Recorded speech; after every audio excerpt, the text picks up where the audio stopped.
Revelation 1500. From the 2nd of July 1940. Knowledge of the transient and the imperishable. It is tremendously important to know about the transitoriness of all earthly things and about the responsibility towards that what is imperishable. Men lack the proofs for the immortality of the soul.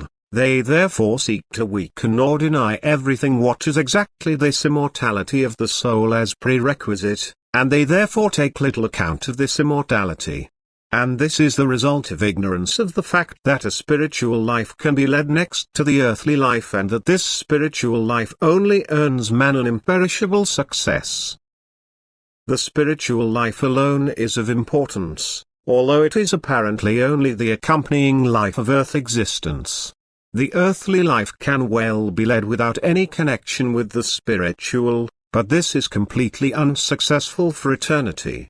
But once man directs his attention to the immortality of the soul, if he reckons with this factor, he already consciously takes over the responsibility for the soul.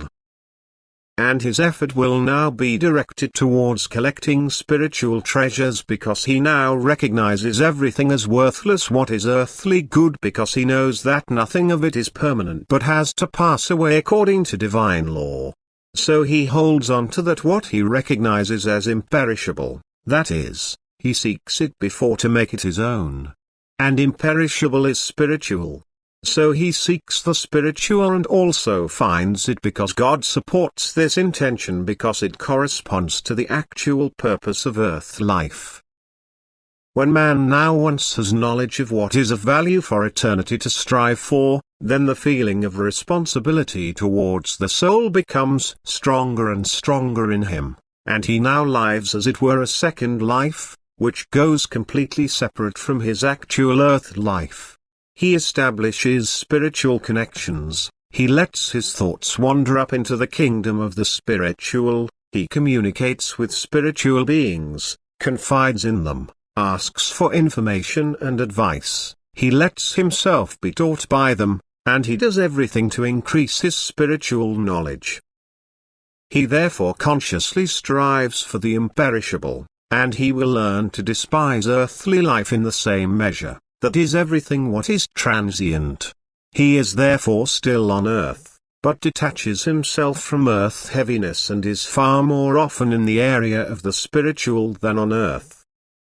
That is why first the knowledge must be given to man about the unworthiness and the nothingness of all that what he can see and grasp, and at the same time spiritual knowledge must be presented to him, so that he now can decide himself, which life is more attractive to him. He must give away the treasures of the world, he must try to satisfy his desire differently than with earthly pleasures.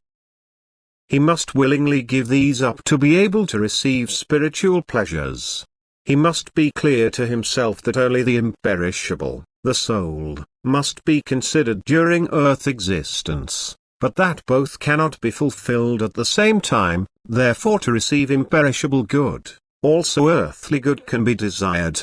The one has to be given away to be able to receive. The other man has to decide, he has to let his will become active, and this can only apply either to the earthly desirable or to the wealth of the soul.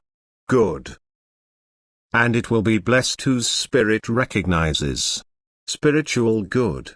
And this freedom is incomparably successful. In its now unbound state it is inconceivably active and seeks the connection with likewise spiritual. And the union with this imparts wisdom and light to him in the form of knowledge, which he now again wants to bring to his soul. Man is therefore guided into truth, and the soul now has a share in all spiritual wealth. Because it receives as it were the spiritual power, which has gone to the spirit out of God through increase with spiritual. A soul so permeated by the divine spirit must irrevocably reach up because its aim was the reaching of a spiritual level as high as possible, which is now reached through overcoming of all that what belongs to earth, therefore is transient and therefore worthless for eternity. This increase of the spiritual means becoming free out of form, and therefore the soul of man is united with the spirit out of God, it is truly imperishable, that is, it lives in eternity. Amen.